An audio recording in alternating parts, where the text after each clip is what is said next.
The C language has two basic forms of conditionals, the if-else control structure and the conditional operator. Let's take a look at this. Make a working copy of working.c, paste it here into our working project.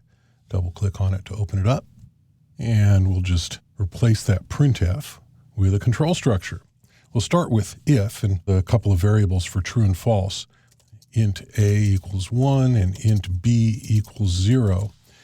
In C++, you have a bool type for booleans, and you have true and false. In plain old C, you've got integers and ones and zeros. Of course, you can use any of the scalar integer types. You can use character, you can use int, you can use long. Int is really common. It's usually a convenient word size. You usually don't actually save any space or any speed by using a char.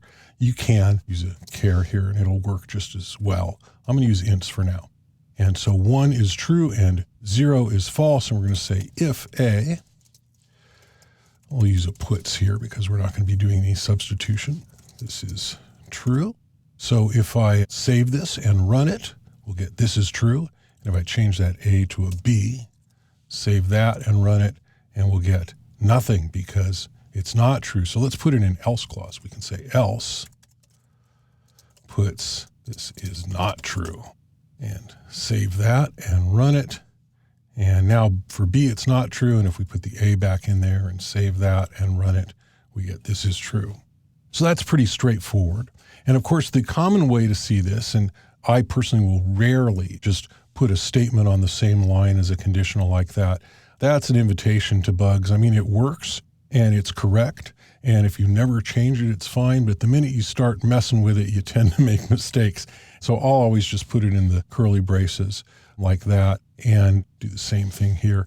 And I will usually also put the else on the same line as the closing curly brace of the if. That's called a cuddled else.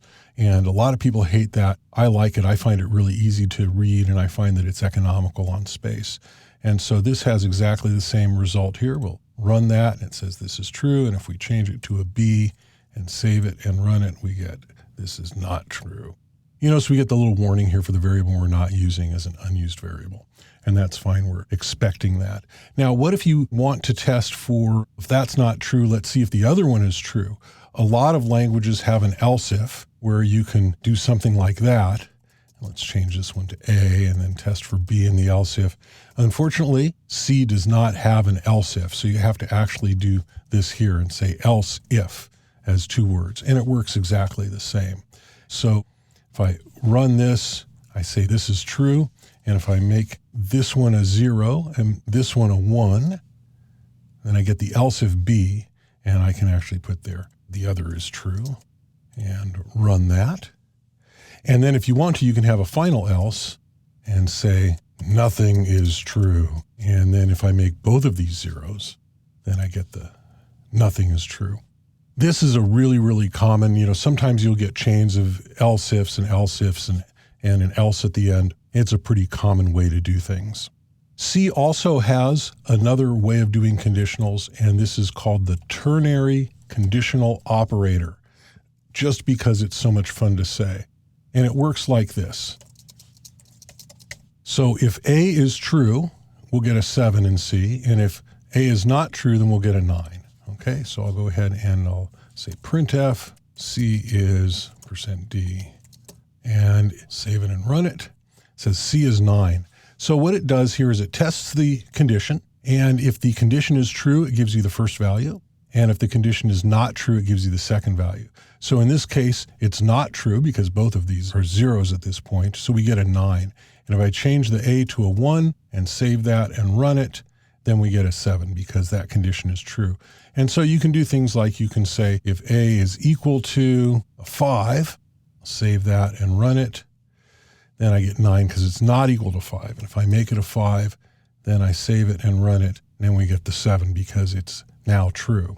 So it's called the ternary conditional operator because there's a condition, which is this part here, and it's really always a good idea to put this in parentheses because otherwise you need to memorize the operator precedence chart, and nobody enjoys doing that.